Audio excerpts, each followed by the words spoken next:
I'm 61 years old, and I've lived in Phoenix for the past 38 of them.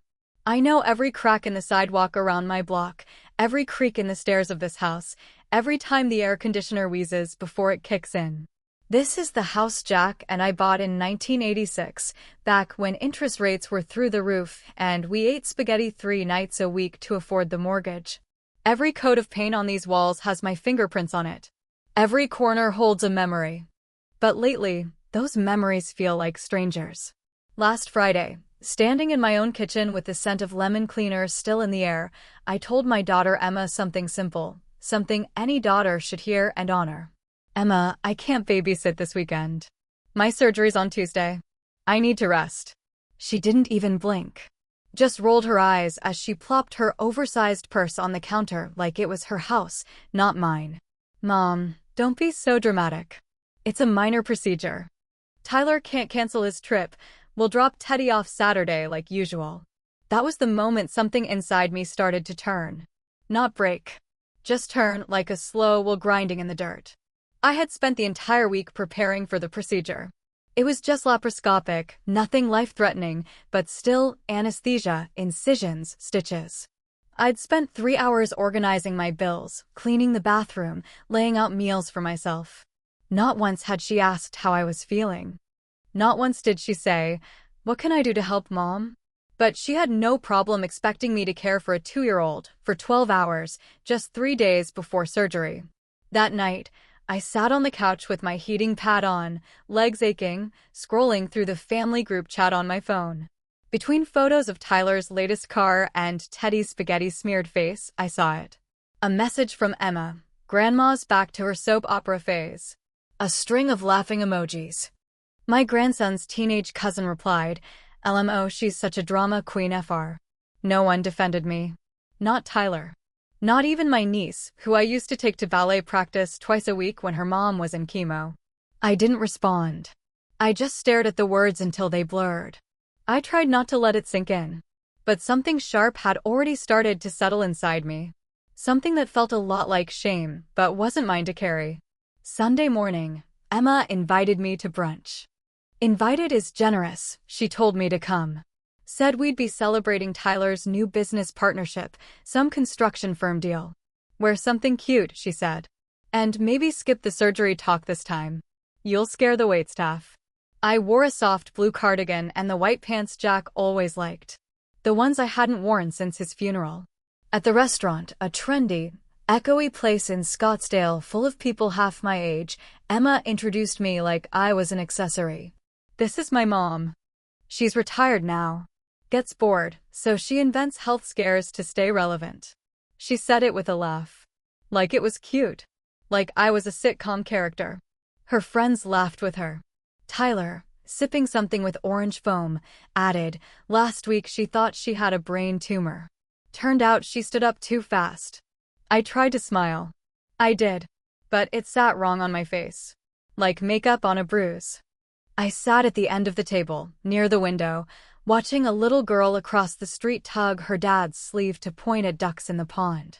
He bent down, listened, smiled like she was the only sound in the world. The server asked what I'd like. Before I could answer, Emma waved him off. "She'll have oatmeal and tea," she said. "That's all she eats these days. She's on this weird new digestion kick." Oatmeal and tea. I'd been craving eggs. The server walked away, and I folded my napkin slowly, pressing each corner like I was holding something fragile. My voice, my sense of self, my right to exist without being a punchline. That afternoon, I came home to find Emma and Tyler already in my bedroom. I heard them before I saw them, muffled voices, drawers opening and shutting, cardboard boxes sliding across the carpet. My stomach dropped. I called out, "Hello," and walked down the hall, heart pounding like something was wrong. And there they were. Emma kneeling in front of my cedar chest, Tyler leaning over my closet shelf. They didn't flinch when I appeared. "Hey, Mom," Emma said, not even looking up. "We're just helping clear some space. You don't need half this stuff." She held up a small wooden box, Jack's keepsake box. The one I kept locked.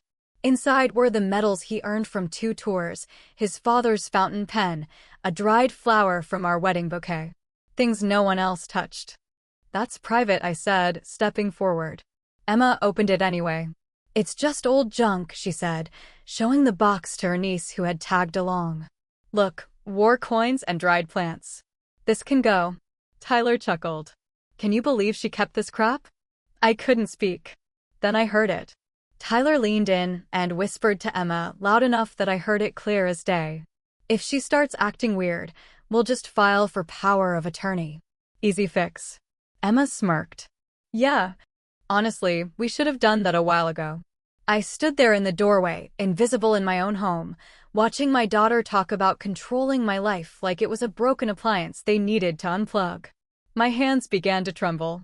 Not from fear. Not even from anger.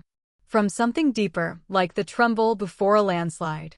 The moment when everything inside begins to shift, slow and heavy and irreversible. I backed out of the room without a word.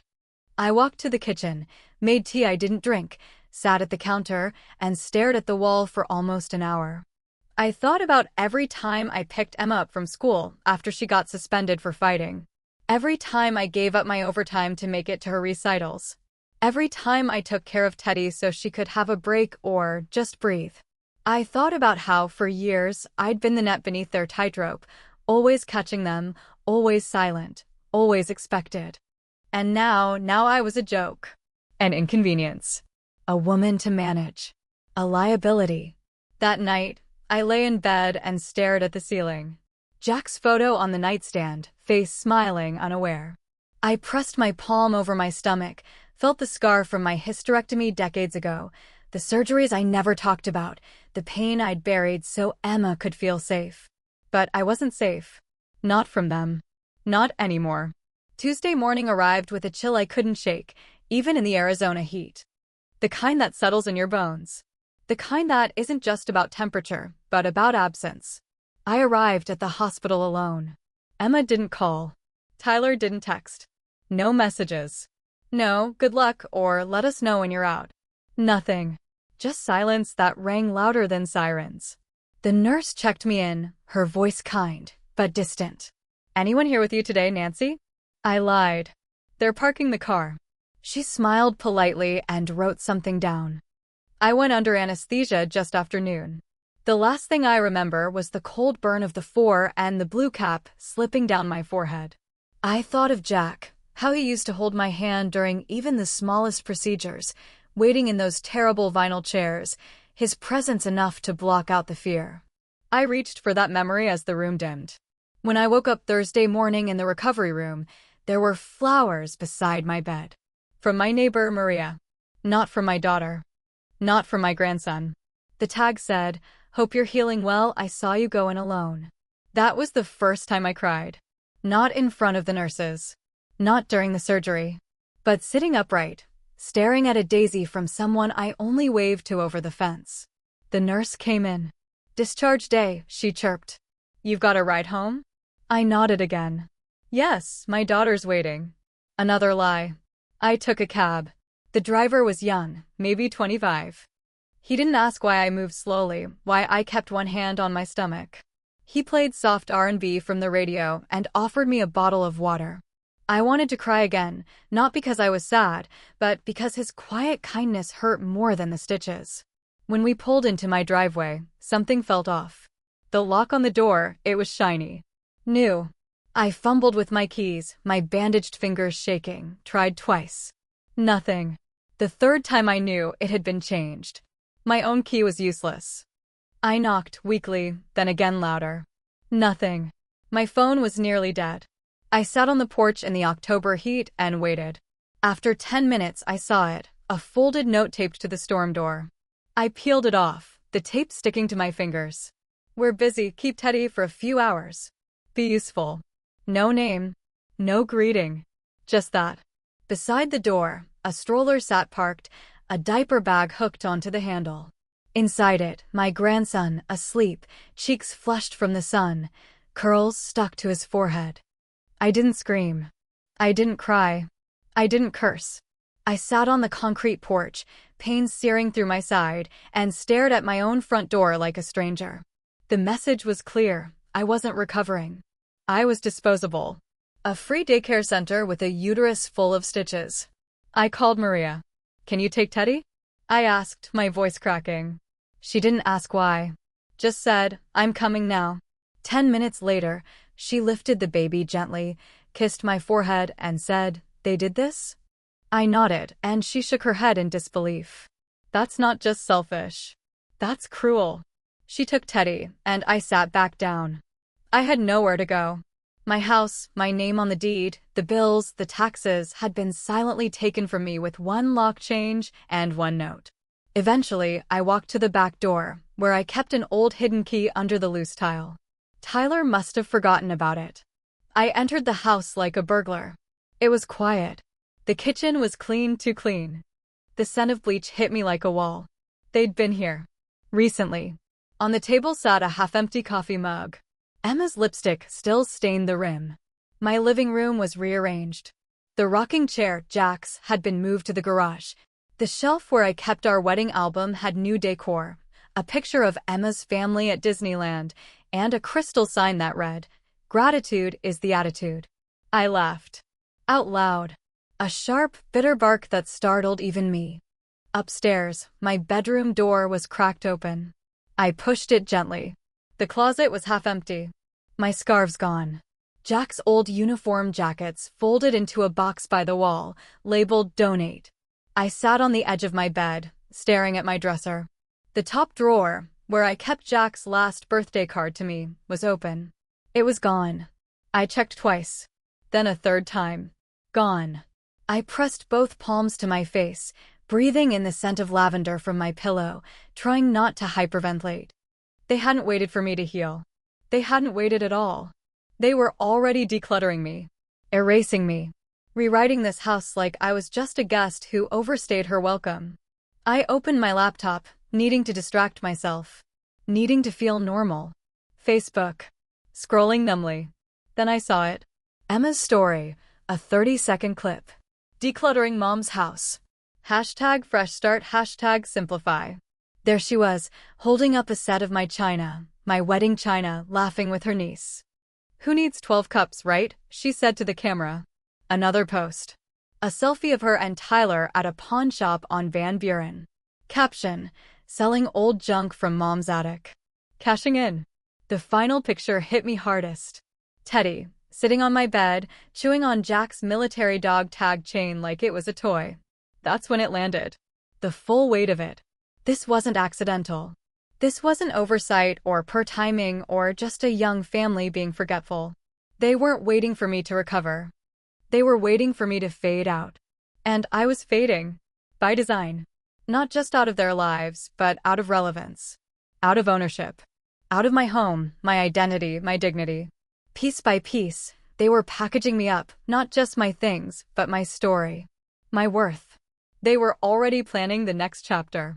One I wouldn't be in. That night, I turned off every light in the house and sat in the dark. The shadows comforted me more than their voices ever could now. I whispered into the silence, Jack, I need your help. And for the first time in weeks, I didn't feel entirely alone. The next morning, I woke before sunrise. The house was silent, heavy with that stale scent of bleach and dust that comes after people touch what doesn't belong to them. I walked through each room barefoot, as if retracing the outline of my own life. Every step echoed. Every corner looked slightly different. The air itself felt rearranged. I made coffee, not because I wanted it, but because the ritual felt like an anchor. The kettle whistled softly, the same kettle Jack had bought at a garage sale 30 years ago after burning through 2 electric ones. He said, some things are better when they take time. Now even boiling water felt like an act of defiance. I sat at the table, scrolling again through Emma's social media. My kitchen, my furniture, my husband's watch, all displayed under her captions, decluttering mom's house. Fresh energy for fall. She'd even added laughing emojis. But one photo caught my breath, a glass display case full of jewelry. I recognized the reflection of a neon sign in the background, Sunset Pawn. The shop on Van Buren. I'd passed it hundreds of times on the way to the pharmacy. That was where they took Jack's things. I still had the key to my old sedan. The one they said was too old for safety. I got in, adjusted the seat, and turned the ignition. The engine coughed like an old man refusing to die, then came alive. The drive downtown took 20 minutes. The air outside shimmered with heat already, though it wasn't even 10 yet.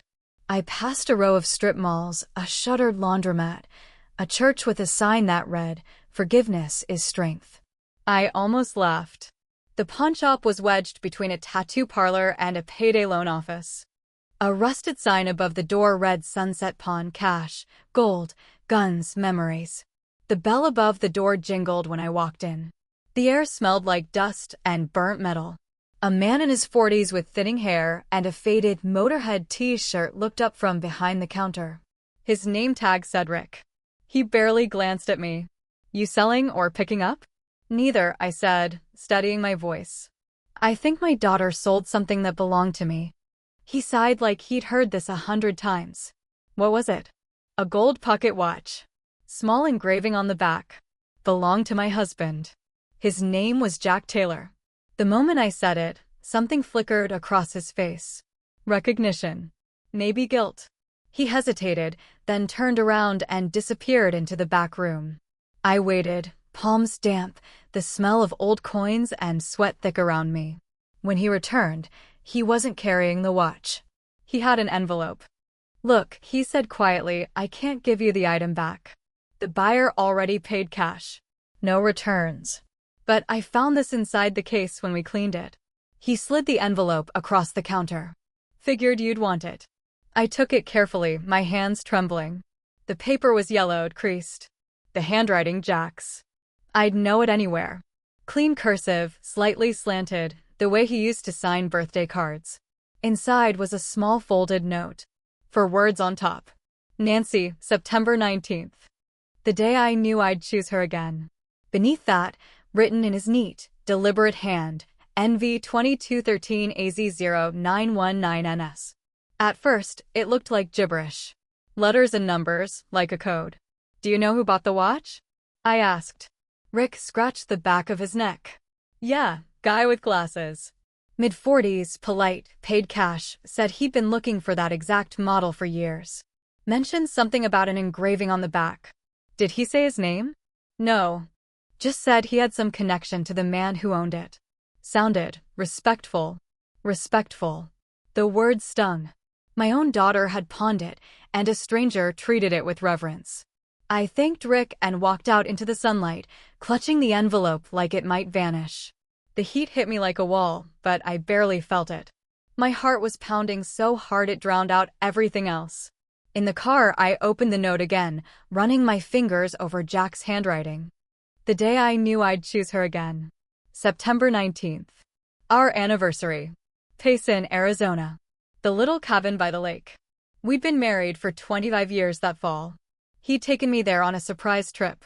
I remember the smell of pine and rain, the way he'd carved our initials into a birch tree by the water. That was the night he gave me the watch.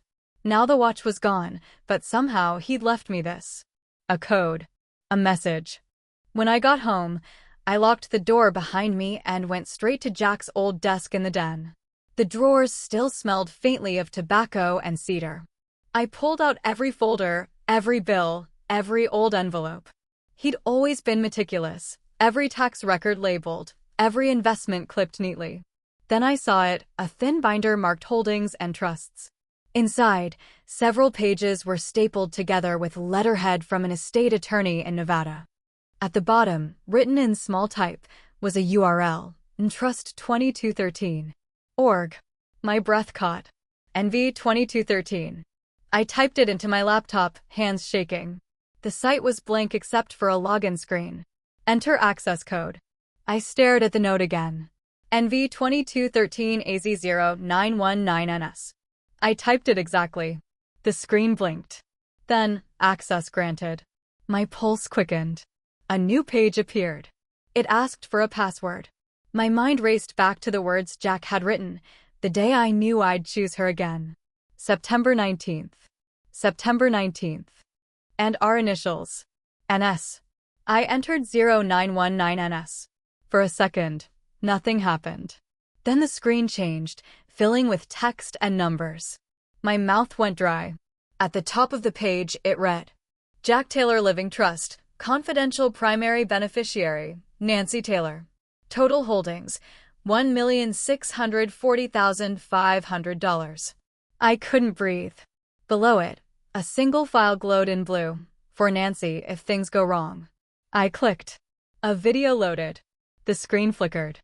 Then there he was, Jack, older, thinner, his hair grayer than I remembered. He sat at this same desk, the one I was leaning on now. His voice was soft, steady. If you're seeing this, Nance, it means something went wrong. He took a breath. This isn't luxury money. It's your shield. I knew you wouldn't touch it unless you had to. But if our girl, if she turns on you or someone tries to take what's yours, use it. Don't argue. Don't trust promises. Document everything. I've already set up the legal lines. Louis Pack will help. You'll find his number in the folder labeled Contingency. He paused, smiling faintly. You always believed the best in people, even when they didn't deserve it. That's your strength and your weakness. Don't let them make you small. You were never small. Then the video ended. The room was silent except for the hum of the air conditioner. I sat there for a long time, staring at the frozen frame of his face on the screen. Jack had known. Somewhere deep down, he'd seen what I refused to see, the greed, the entitlement, the slow erosion of gratitude. I closed the laptop and held the note against my chest. I could almost hear his voice. It's not over yet, Nance. You've still got fight in you. The light through the blinds cut across the room in thin golden lines, dust floating like memory. Outside, a delivery truck rumbled by. Inside, my heartbeat found its rhythm again, steady, certain. They thought they could erase me. They didn't know Jack had left me a map. And this time, I wasn't going to fade out quietly. By the time the sun began to fall behind the palms lining my street, I had already gone through every file in Jack's contingency binder twice. It was labeled in his unmistakable handwriting, in bold black ink, in case of fire. But the fire Jack anticipated wasn't the kind you put out with water. It was the kind that burned trust down to its foundation and left only cold ash behind. Inside the folder were names, contact numbers, notarized documents, and a prepaid legal retainer to a man I had never heard of, Louis Pack, private investigator. The envelope included his business card, thick, black matte with a silver emblem and just one phone number. Beneath it, Jack had scribbled in blue pen, "If I'm not here, he will be." I called the number and expected a voicemail. Instead, I got a voice so calm it felt out of place, like calling a funeral home. Pack Investigations. Louis speaking. I swallowed. This is Nancy Taylor. My husband, Jack Taylor, he left your number. He said you'd help if things went wrong. There was a pause. Then, Jack told me you'd call. Come by tomorrow at noon. Bring the envelope. We'll talk. He gave me an address downtown, a low-rise building between a bail bonds office and a shuttered bingo hall. The kind of place that doesn't put out a welcome mat. I didn't sleep that night. I lay awake in Jack's spot, arms crossed over my chest, eyes fixed on the ceiling fan. I kept picturing Jack at that desk, recording that video. The quiet grief in his eyes. The way his voice caught when he said, "You always believe the best in people." That wasn't a compliment. That was a warning disguised as love. At 11 a.m., I dressed deliberately, charcoal gray pants, black blouse, low heels, armor. I tied my hair back tight. Put on Jack's wedding ring, which I'd worn on a chain since the day he died. Today, I wore it on my finger. Pack's office looked like it hadn't been cleaned in a decade. The blinds were drawn, the carpet matted, and a single desk sat in the middle with a half-dead ficus in the corner. He was younger than I'd imagined, maybe early 40s, Asian American, lean, wearing jeans and a blazer, no tie. He gestured to a chair. "Tell me what you know," he said, pulling a notepad from the drawer. I handed him Jack's envelope. "They changed my locks the day I came home from surgery," I began. "They dropped off my grandson with a note telling me to be useful. They sold Jack's things. They're clearing me out like expired furniture." Pack said nothing. Just wrote in silence. I found a trust Jack left me. Hidden. With warnings. About Emma and Tyler. Pack looked up at the names and nodded slightly, like he'd heard them before. He opened a file drawer and pulled out a folder already labeled, Taylor, Family Observations. He slid it to me. Inside were photographs, spreadsheets, screenshots. Your husband hired me 3 months before he passed, Pack said. He suspected something. Didn't know how deep it ran. I dug around. Thought maybe he was being paranoid. I was wrong. The first photo, Tyler standing outside a betting parlor on East Roosevelt. A date and timestamp were printed in the corner. The second, Tyler handing a man a thick envelope, eyes darting, clearly not for church donations. The spreadsheet showed wire transfers from their joint account, money Emma had asked me to temporarily move years ago while they set up their finances. Tens of thousands. Drained. Tyler has heavy betting debts, Pack said.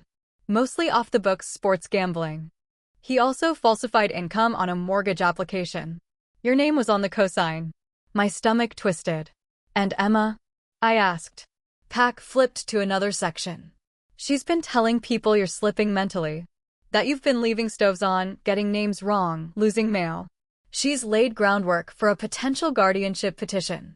There are notes from 2 preliminary consultations with elder law attorneys. One document refers to you as legally vulnerable post-surgery. I stared at the line. Legally vulnerable. I had taken care of Emma after her first miscarriage. Held her while she sobbed into my chest like a child. I taught her how to cook enchiladas, gave her my mother's necklace for her anniversary. And now I was legally vulnerable. Pack pulled out an SD card. Jack installed hidden audio recorders in the house before he passed. Legally, because it was his property. You need to hear this. He inserted the card into a speaker dock and pressed play. Emma's voice. Clear, casual, familiar. She'll be groggy from anesthesia. That's the window. We put the POA papers in front of her, and she'll sign whatever we say. Tyler, we changed the locks the day before. Tell her it's for her safety. If she flips out, we have proof she's unstable. Emma, power of attorney first, then maybe guardianship later. Once we get access to the trust, it's done. I sat frozen. She's too sentimental, Emma continued. She'll hang on to that house like it's sacred. But if she can't access it without our help, Tyler, she won't have a choice. Pack paused the recording. I felt like I had swallowed glass. These were recorded 2 weeks before your surgery, he said. I nodded slowly. They've been planning this since before I was even in the hospital.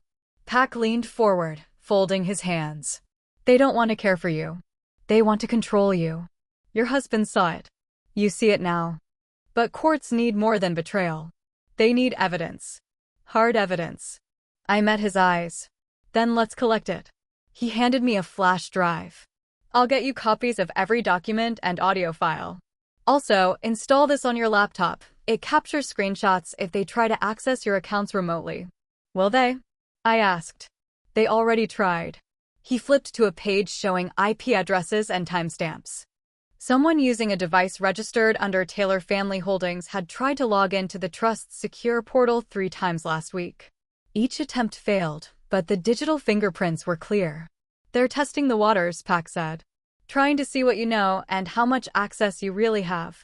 You're ahead. But not by much. I left his office carrying not just files and proof, but clarity. A terrible, sharpened clarity. Like when a migraine finally breaks and the pain leaves behind a strange emptiness, a raw knowing. I drove home in silence. No music. Just the sound of the road and the soft whine of my old car's engine. My hands gripped the wheel tighter than necessary. At every red light, I looked at my reflection in the rearview mirror. I barely recognized the woman staring back. Not because she looked older, but because she finally looked awake. When I got home, the mailbox was overflowing with junk and circulars. Tucked between a Bed Bath & Beyond coupon and a real estate flyer was a letter from a firm I'd never heard of, Craig & White, Elder Financial Planning Division. The envelope was unsealed. Inside was a brochure titled, Protecting Loved Ones from Their Own Decline. Beneath it, a sticky note. Mom saw this and thought it could help. We'll talk Saturday. Love, Emma. Love, Emma. That night, I didn't cry. I brewed tea, turned on the recorder Pack had given me, and said aloud, My name is Nancy Taylor. I am not confused. I am not forgetful. I am not legally vulnerable.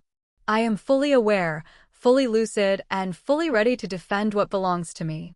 Then I saved the file and sent a copy to Pac. The next morning, I called my attorney, the one Jack had used years ago to write our wills. I need to make a change, I told him. And I need a clause. What kind of clause? He asked. I took a breath and said, the kind that triggers automatic donation of $250,000 from the trust to Phoenix Children's Hospital under the name Tyler James Taylor. If any petition for guardianship is filed against me without psychiatric documentation. And make it public. There was silence on the line. Then, Miss Taylor, you're playing chess. No, I said, I'm drawing a line. Because this wasn't a misunderstanding. This was war. And I had just decided I wasn't going to lose. By Friday evening, I had everything labeled. Every document Lewis gave me foldered, backed up, time-stamped. The kind of files a prosecutor dreams about. I printed copies and sealed them in an envelope marked if anything happens to me and slid it into the bottom drawer of Jack's desk, under old tax returns and faded instruction manuals.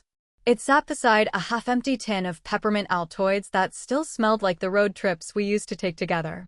Lewis called again Saturday morning. I have a new development, he said without preamble. Your daughter and son-in-law filed an information request with the city clerk's office about your home. My stomach turned cold. What kind of information? Property title history. Sale restrictions. Zoning classifications. It's the first thing people do before initiating a transfer. I sat down slowly at the kitchen table, feeling the world tilt beneath me. They're trying to sell my house. They're exploring their options. Whether you're ready or not, Nancy, the countdown started. It was the moment I stopped being scared. I felt it in my bones, a switch flipping click. I'd been floating in betrayal and heartbreak. But now, I was angry. Not the kind of anger that explodes. The kind that sharpens. The kind that plans. I want to confront them, I said. Lewis paused. Are you sure? Yes, I said. But not with yelling. Not with tears. I want a table. I want documents. I want to pour tea while they realize they've already lost. He was quiet for a beat, then said, then let's prepare. That afternoon, I cleaned my house with the focus of a surgeon. Every surface was scrubbed. Every piece of paperwork placed exactly where it belonged. I polished Jack's old teapot. Wiped down the china cups I hadn't used in years. I wore navy slacks and a soft white blouse. Pearl earrings. My hair neatly pinned. I didn't look frail.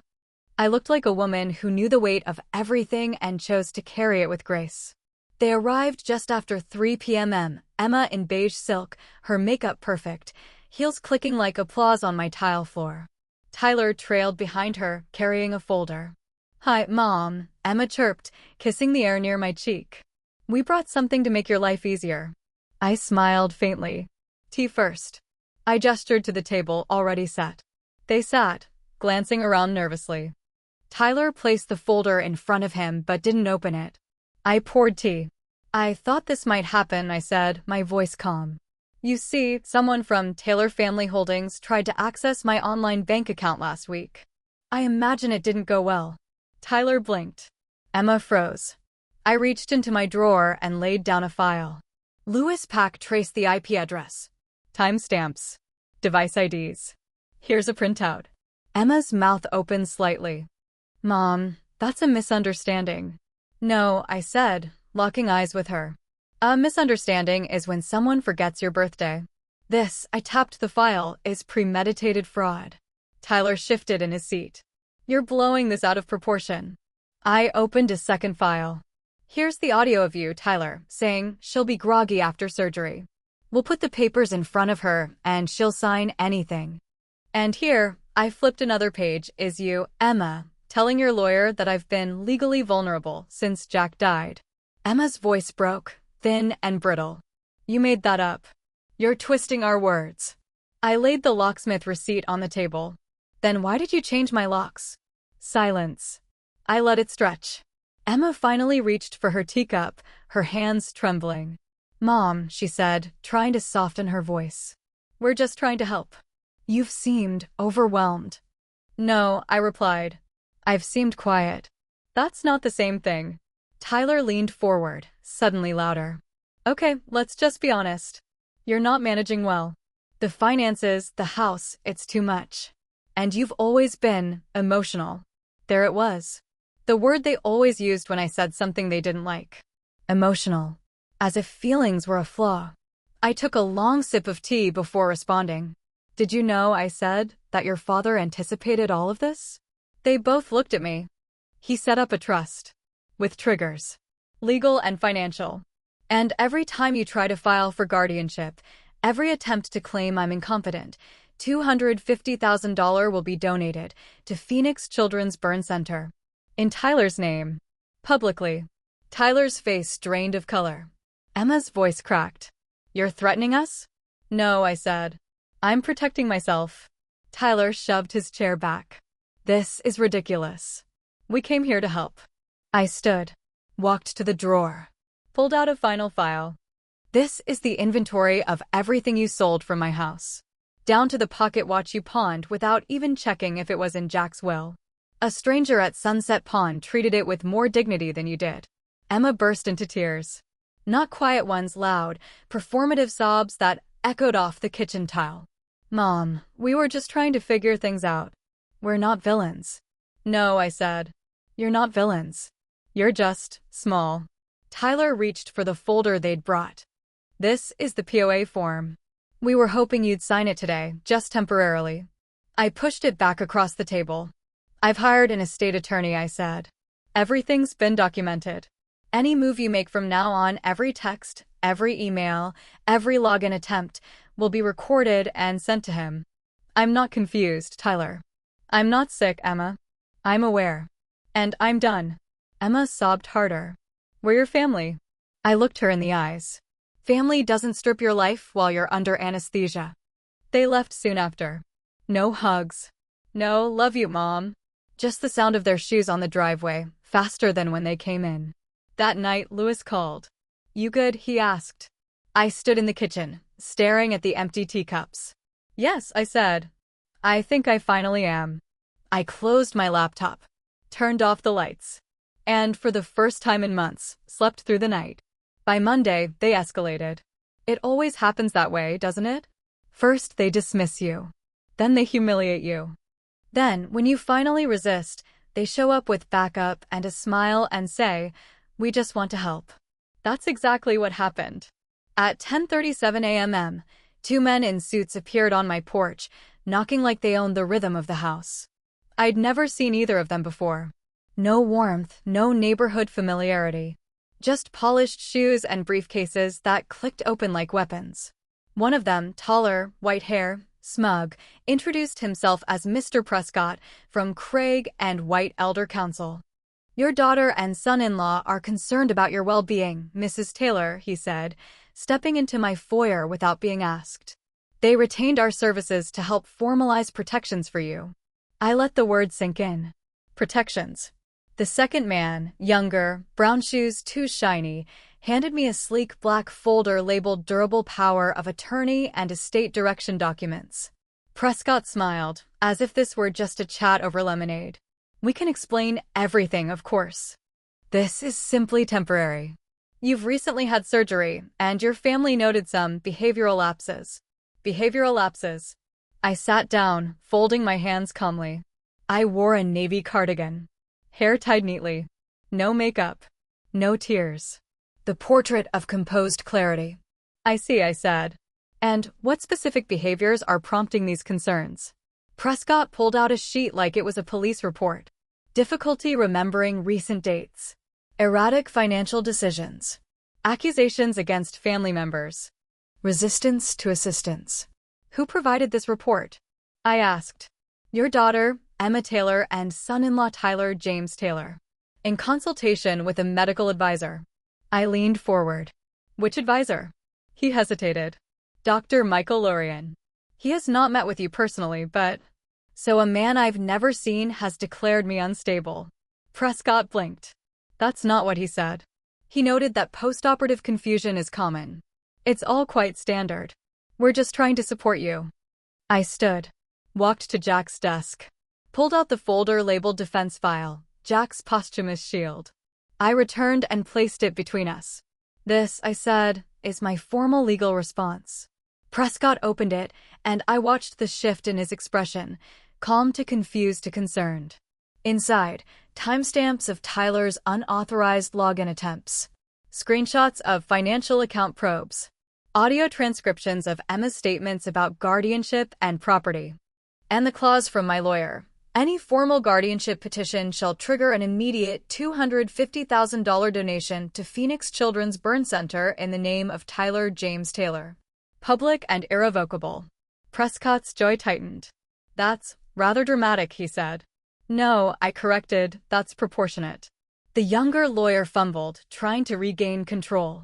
Mrs. Taylor, it seems like you've been misinformed. I cut him off. What seems, I said sharply, is that your clients are attempting to exploit a vulnerable widow to access a trust they don't control. And now that they've failed through charm, they're resorting to litigation.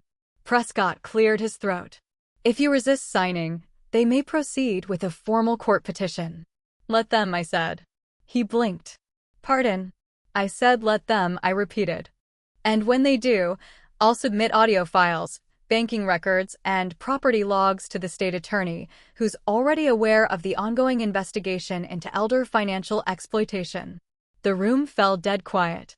You're bluffing, the young one said. I smiled. Call Louis Pack. Ask him what I'm bluffing about. Prescott straightened his tie. If this becomes adversarial, it could get messy. Only for them. He packed the folder and stood. We'll advise our clients to reconsider, he said stiffly. You do that. They left without shaking my hand. And, just like that, the war entered a new phase legal. That afternoon, Louis called with an update. The Phoenix State Attorney's Office had quietly opened a preliminary review. Based on the documents we submitted, especially the recordings, Tyler and Emma were now flagged for potential coercion of a vulnerable adult. They'll try to spin it, Louis said. Say it was concern. Say they were overwhelmed. But you've built a fortress. They can't scale it. I nodded. Then we wait. But Emma didn't wait. She called at 8:12 that night. I let it ring, then let it go to voicemail. I expected tears. What I got was strategy. Her voice was rehearsed, brittle. Mom, I don't know what you think we've done, but I'm begging you to stop. This is family. We can't survive this if we turn it into a courtroom battle. I replayed the message twice, each time catching the quiver behind the polish.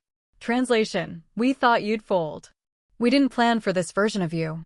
That night, I slept better than I had in months. I woke early, made coffee, and stepped into the morning air. The sky was soft pink, the kind Jack used to call cotton candy sunrise. As I stood on my porch, sipping from my favorite mug, I saw Tyler's car drive by slowly. Not stopping. Just surveying. Watching. He was looking for signs of decay. He was looking to confirm the story Emma had built. But what he saw was a woman upright. Awake. Alone, but not abandoned. I raised my coffee cup slightly in a half salute. Let him wonder what I knew. Because this wasn't just survival anymore. This was reclamation. This was me, sharpening the edges of my silence into armor. And I was ready for their next move. By Monday morning, I was ready. Not just legally, but spiritually. Something had shifted in me. Like a bone that had been out of place for years suddenly popped back in. I could breathe again, think clearly. I wasn't standing in the fog anymore. I was standing at the gate with the key. I dressed intentionally that day. Gray blazer. Hair in a bun. No perfume, no softness. I looked like a woman who wouldn't blink first. And I didn't plan to. At precisely 9:03 a.m., my doorbell rang. I expected them to come. I knew they would. After the lawyers failed, after the voicemail went unanswered, after the quiet from my end stretched into something ominous, they were bound to show up. I opened the door to find them both there, standing shoulder to shoulder, trying their best to appear composed. Emma wore soft mauve, something intentionally gentle. A pearl necklace I'd given her for her 32nd birthday, back when I still believed she loved me. Tyler was in navy. Hair slicked, folder in hand, jaw tight. We thought we should talk in person, Emma said, her voice carefully neutral. I agree, I said. Come in. We sat at the table, the same table where I'd once served birthday cake and poured hot cocoa on rainy mornings. Now it felt like a war room. I hope you'll forgive us for everything that's happened, Emma started. This has all gotten out of hand. Tyler jumped in. We've been under a lot of pressure. I've had issues with work. Emma's been managing so much. And with Teddy. The sympathy play. Children. Stress. Life. I let the silence hang before I answered. Then I assume you're here to apologize, not to present more documents. Tyler glanced at Emma. She inhaled slowly. Actually, we'd like to propose a temporary compromise. Just until things settle. A co-signed financial authorization. No, I said. Emma blinked. You haven't even heard the full proposal. I don't need to, I said, my voice low even. Because the last time I heard a proposal, it came with a locksmith and a stroller. Tyler sat back, frustrated. This doesn't have to be hostile, Mom. I reached under the table and placed a white envelope between us. What's this? Emma asked. Evidence packet, I said.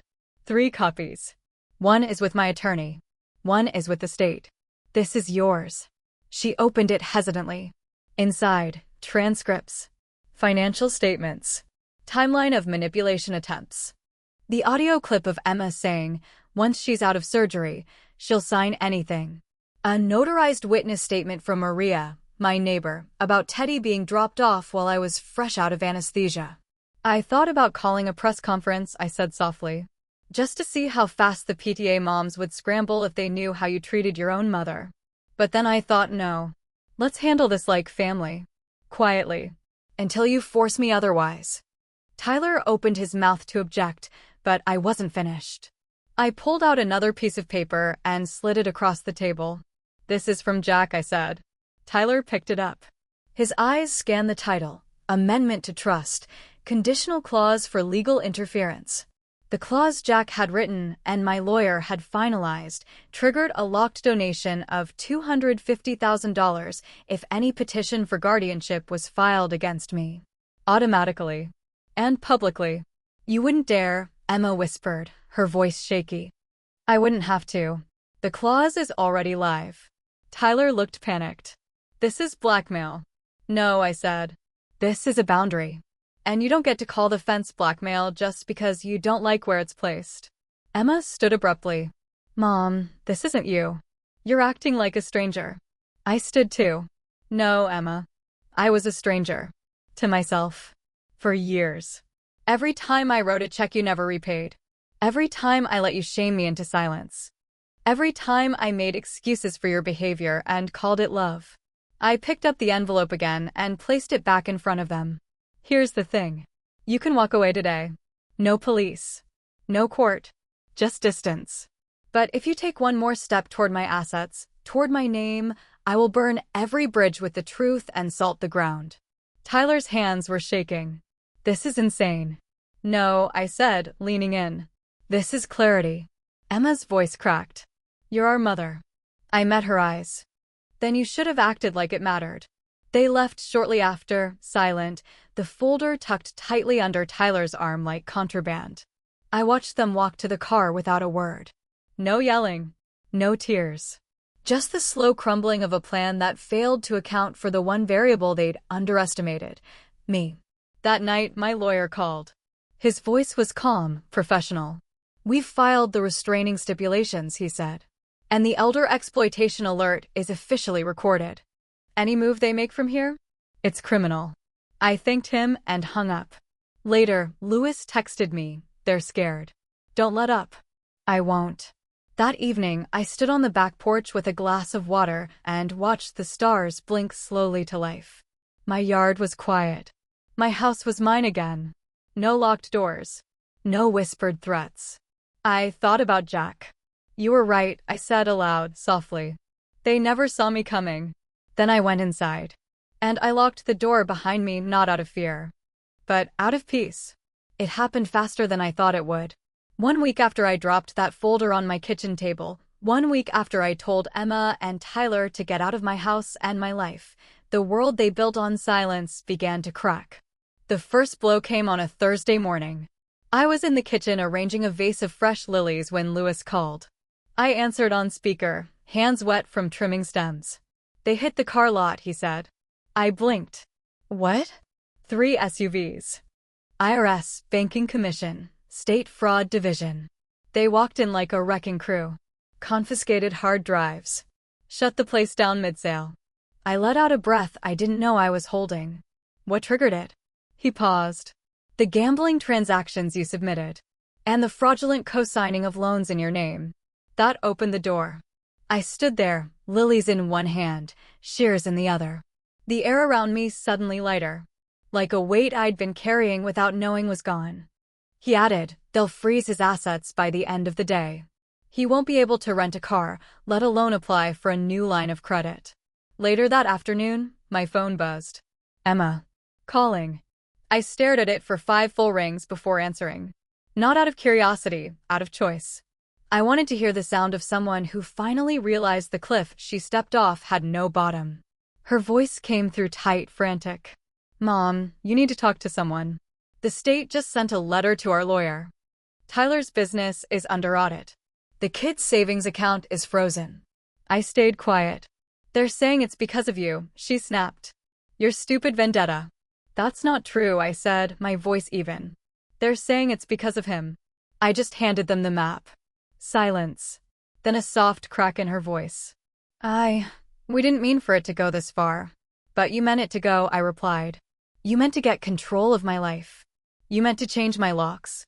You meant to strip me for parts and walk away with what you wanted. She didn't deny it.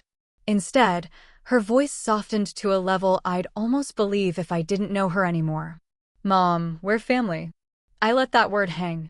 Family. Family, I said, doesn't drop their toddler on your porch while you're recovering from anesthesia. Please, she whispered.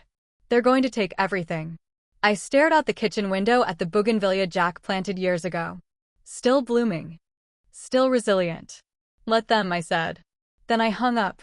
That night, I sat on the porch with a glass of wine.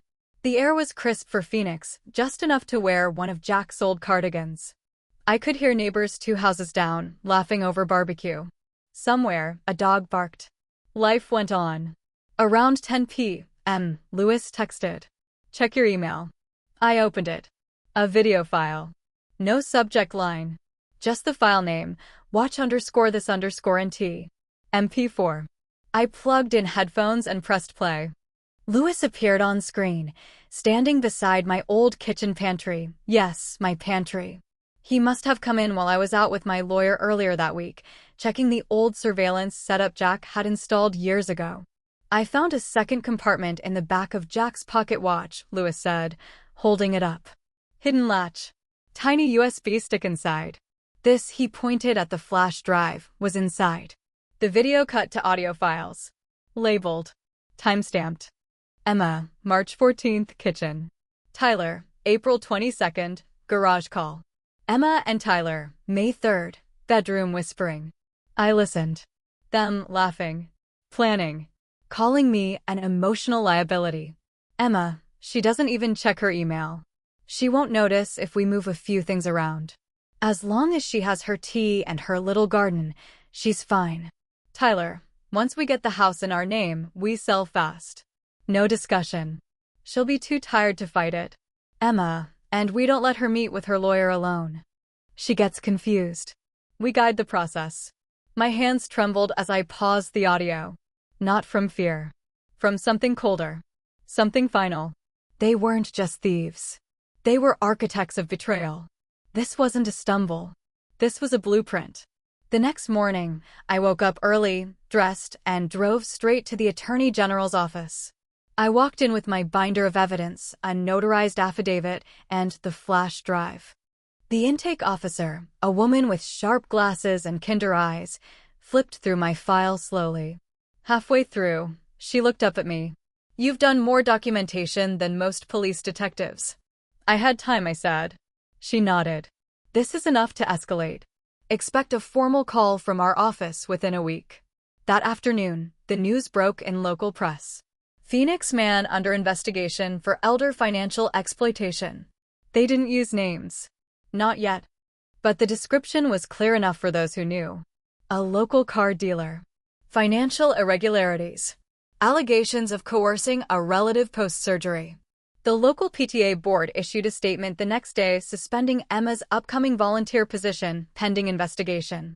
By Wednesday, my donation to Phoenix Children's Burn Center posted publicly. $250,000. Donated in full. In honor of Tyler James Taylor. The hospital posted a thank you graphic on Facebook. I shared it. No caption. Just the image. My inbox flooded. Old friends. Neighbors. Even distant relatives I hadn't heard from in years. One message stood out from a woman named Linda in Colorado. She wrote, I read about your story on a financial watchdog forum. I went through something similar with my son. Thank you for fighting back. I stared at her message for a long time. Because until then, I hadn't realized I wasn't alone. I hadn't realized how many mothers had been turned into prey by the people they raised. I replied, thank you. You're not alone either. A week later, Emma and Tyler were officially named in the investigation. Fraud, coercion, misuse of access. Their assets frozen. Their credit suspended. Their reputations crumbling. Emma called one more time. I didn't answer.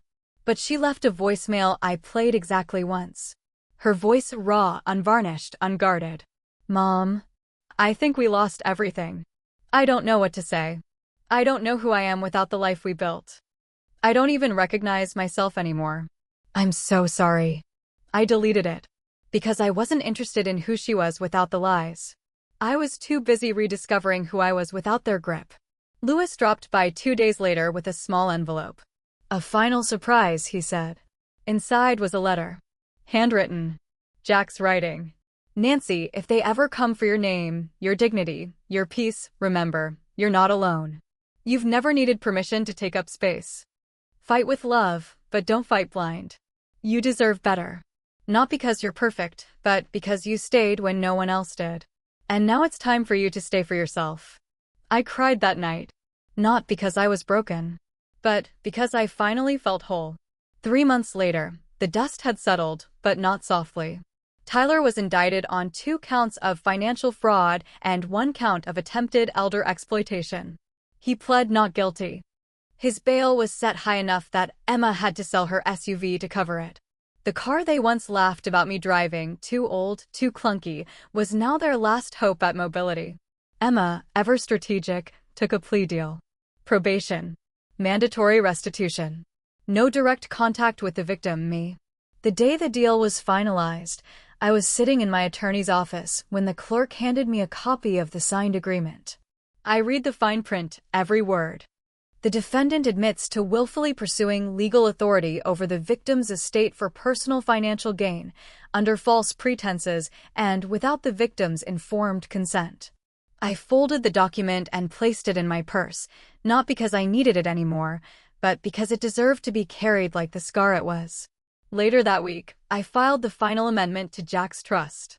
Half the money went to establish the Jack Taylor Pediatric Wing at Phoenix Children's. I visited the construction site one afternoon, just me and a hard hat. I ran my hand along the frame of the unfinished corridor, imagined the children who'd one day walk through it. Children with burns, with trauma, with broken beginnings. And I smiled, because Jack would have wanted that. Because love, even betrayed, doesn't have to die angry. The other half? I moved. I bought a small house in Tempe, 1-story, facing the canal. Sunlight floods the front room in the morning. I painted it light sage green and filled it with quiet. No photos of Emma. No trace of Tyler. Just Jack, smiling from a single black and white frame near my reading chair. I joined a book club at the community center. I started ceramics classes. I bought myself a bicycle. It has a wicker basket and a small bell, and I ride it to the farmer's market every Sunday. People ask if I have children. I say I used to. And that's the truth. Because parenthood doesn't end when your child grows up. It ends when your child chooses greed over love, cruelty over memory, entitlement over gratitude. I didn't lose Emma. She let go of me. And now I let go of her. But not everything was lost. One quiet evening, near sunset, my doorbell rang. I wasn't expecting anyone. I opened the door to find Melissa, my granddaughter. 16 now. Taller. Eyes shadowed, but still searching. She clutched a book to her chest. "Grandma," she said, voice barely above a whisper, "can I come in?" I nodded and stepped aside. She didn't say much at first. Just looked around the house, at the plants, the books, the vase of fresh hydrangeas on the table. Finally, she spoke. "I knew what they were doing," she said. "I didn't know how to stop them. I was scared." I poured her tea. Sat across from her. "We were both scared," I said. She looked up. "Did you call Mom after the surgery?" "After they, you know." I shook my head. "No.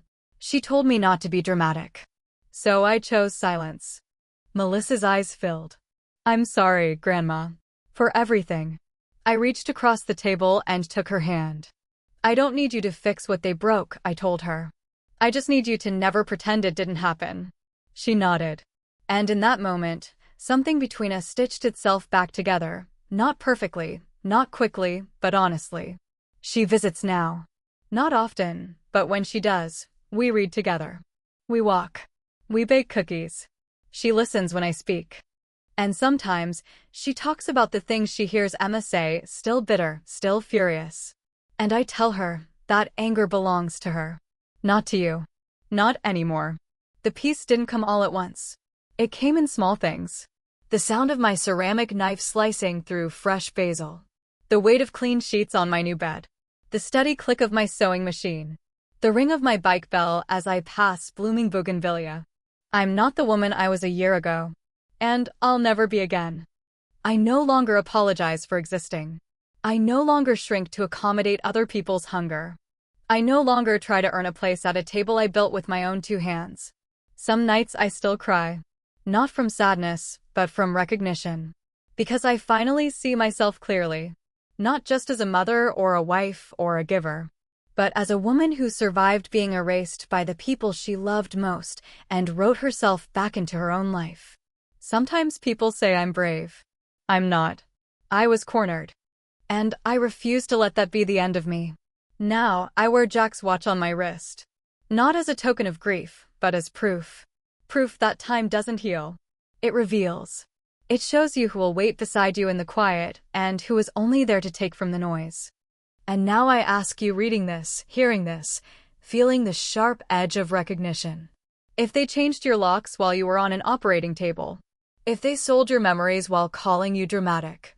If they whispered about your mind when your back was turned. What would you do? Would you fade? Or would you fight? Because I did fight. Not to punish. But to remember who I was before I was reduced to a burden. And now I live. Not quietly. Not apologetically. But freely. My name is Nancy Taylor. I am a mother, a widow, a woman. And finally, after 61 years, I am mine.